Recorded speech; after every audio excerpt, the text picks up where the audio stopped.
Hello everybody! Welcome to Ahjuxue Review, where I review movies, dramas that you don't want to waste your time watching. I'll give you a synopsis, shorts review along with my thoughts and opinions, and don't forget to hit like and subscribe and leave a comment below. Now let's go into the review. Hello everybody, Ahjuxue here today. So today I'm doing a Korean drama review on the drama called One Ordinary Day, and it's Kim Soo-hyun's drama after a while. His last one was It's Okay Not to Be Okay, and so he's back with another drama. This one is really short. It's only 8 episodes, and it airs on Friday and Saturday. And we were very excited when it was actually Kim Soo-hyun and Chung Sung-won, which we call him MAWANG from Korean Odyssey. So it's actually based off of a English or British TV show, criminal justice, something like that. So it's pretty similar to that. And I was reading about it. So that criminal justice one is actually like 2 series. So this is actually part of series number 1. Like they have like different cases in both series. So we're gonna go over the cast synopsis in the first 2 episodes with you guys. So as for our cast, we have Kim Soo-hyun playing Kim Hyun-soo. His name is just Rob.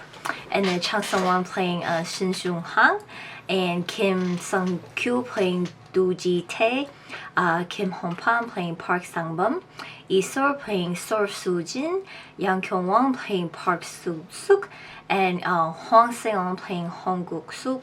Hong Guk-hwan. And there's like tons of other characters. Like there's like his parents, other detectives, other prosecutor, and all these other people. So tons and tons of other people. But as for our synopsis, a drama that explores the criminal justice system from an extremely popular perspective through the fairy story of 2 men surrounding the murder of a woman. Soo-hyun, an ordinary college student, suddenly becomes the primary suspect in a murder case. Shin Joo-hang is the only lawyer willingly to help Hyun-sung. Having barely just passed the law school, he gets involved with Hyun-sung's case and eventually takes his unremarkable life to a new height. So recap on the first 2 episodes, the drama starts us off with Hyun-soo racing to college just to make in time for his exam. We see that he uses an inhaler, quickly learning that he has asthma. After his exam, his 2 friends states that they're not going to go work on their assignment that evening, which they are supposed to, as they're going to go out and have some fun, and they tell Hyun-sung to come. He goes home, having a warm dinner with his family. We see that his family is small, wholesome. They enjoy their small living family, enjoying dinner in the living room. He texts his friends saying that, like, you know, to confirm, are we meeting tonight for our assignments?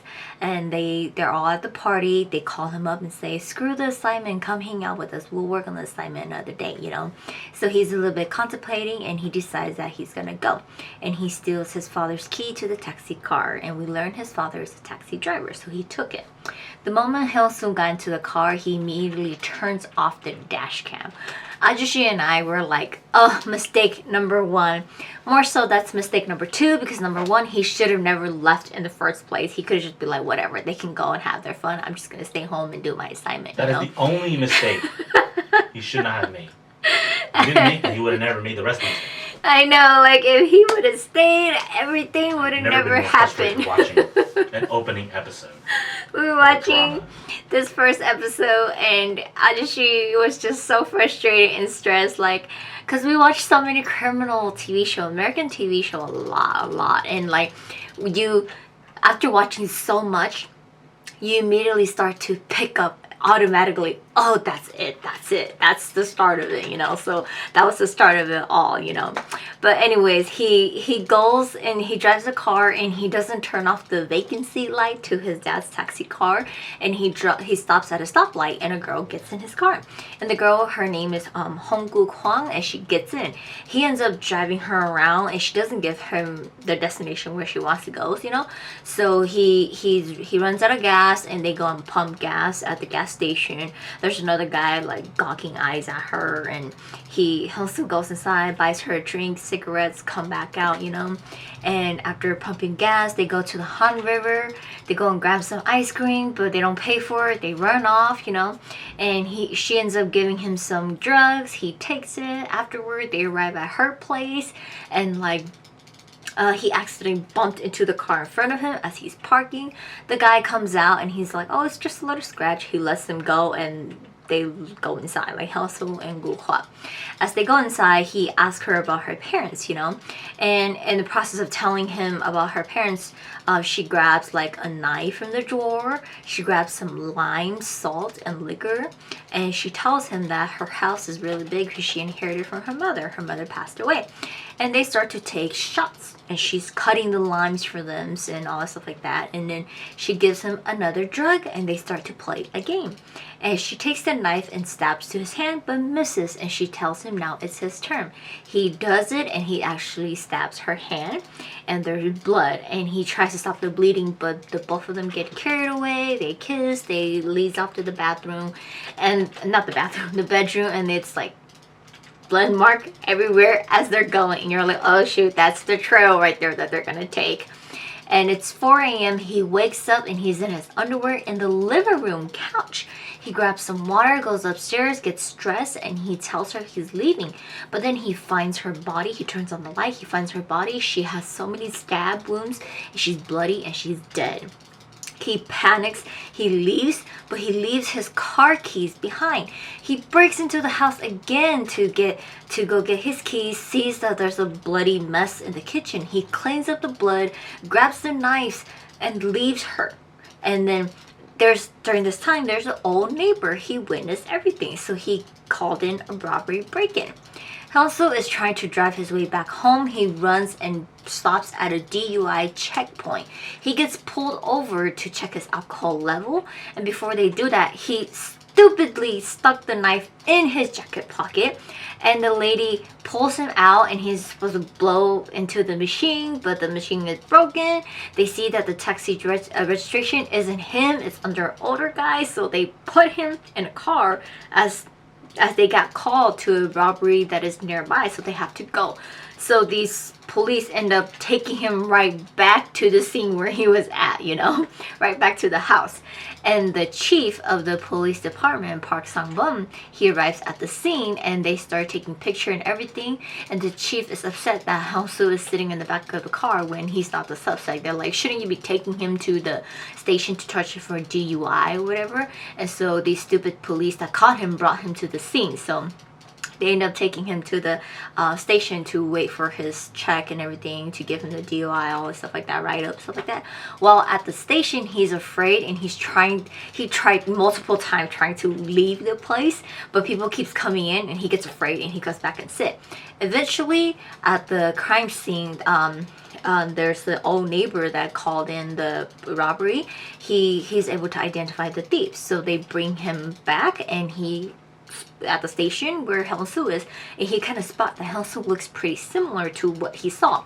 So the police start to do a search on Hyun-soo, found the knife and the identity and everything, and he's like crying and begging that he did not kill her. And he gets cuffed and, you know, taken in, and they're trying to get him to make his confession, but he states everything that he did with her, but he did not kill her. He found her like that when he woke up.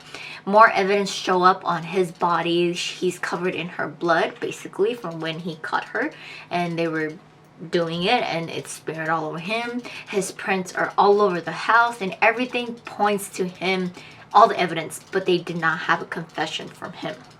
Then we get to see lawyer Shin Joo-hang walks in to be his client in one of the cells, and he gets curious about Hyun-soo's case. And he decides to go and talk to Hyun-soo, learns about the case, and becomes the lawyer immediately for Hyun-soo. He tells Hyun-soo, while you're sitting in this holding cell, do not open your mouth and say anything. They ask you anything, just say, I don't know. If the police wishes to speak to you, say they must have your lawyer presented, which is me. So we learn a little bit about this lawyer. He's a divorced man paying his child support to his daughter and ex-wife. He runs a small law firm where it's just pretty much him, and he's a defense lawyer for a lot of criminals. For whatever reason, he found Hyun-soo's case very interesting. He takes it and he slowly tries to find evidence to prove that Hyun-soo didn't do it, because it's just, he doesn't believe that Hyun-soo is handsome looking. He looks innocent. He's a college student. He has no criminal history. He has no drug use, but all of a sudden he becomes a prime suspect. It doesn't make sense. Things doesn't add up. So he him and the chief of the police of this case for Hyun-soo, they kind of don't go well, you know, and he knows that this chief, he will never go down without a fight, you know, and so they pretty much they're butting heads and they're going up against each other. So now the news leaks out that about Gu Kwak's death, and her stepfather comes in to identify her body, and he states that it's just a short marriage between the mother and him. The mother dies of stage 3 cancer. After the mother passed away, the daughter inherited everything. Stepfather and daughter didn't get along, so he moved out. Stepfather seems a little bit sus. We get a little scene of him in that, but anyways, after the case being leaked out, no confession from Hyun-soo, can't press any charges against him. In the meantime, he has to go to jail until the case is solved. So that ends it up for us for episode 2. But I did a little cheat for myself, and Ahjuxue will probably not want to hear this, but according to the American version, he is going to find out what happens in jail that will help him lead to finding out who is the actual suspect to it. So basically, in a way, from the looks of it, it's like they're hiding the truth so that Hyun-soo takes the blame for it. But there's like the thing where they forgot is like all the CCTV, like at the beginning of episode 1, CCTV were catching Hyun-soo with the girl at everything, and apparently the suspect is around there, but has been chasing this girl, has been following her, but like the police never went and tracked down the CCTV when he was with this girl. So basically, that was going to prove Hyun-soo's innocence.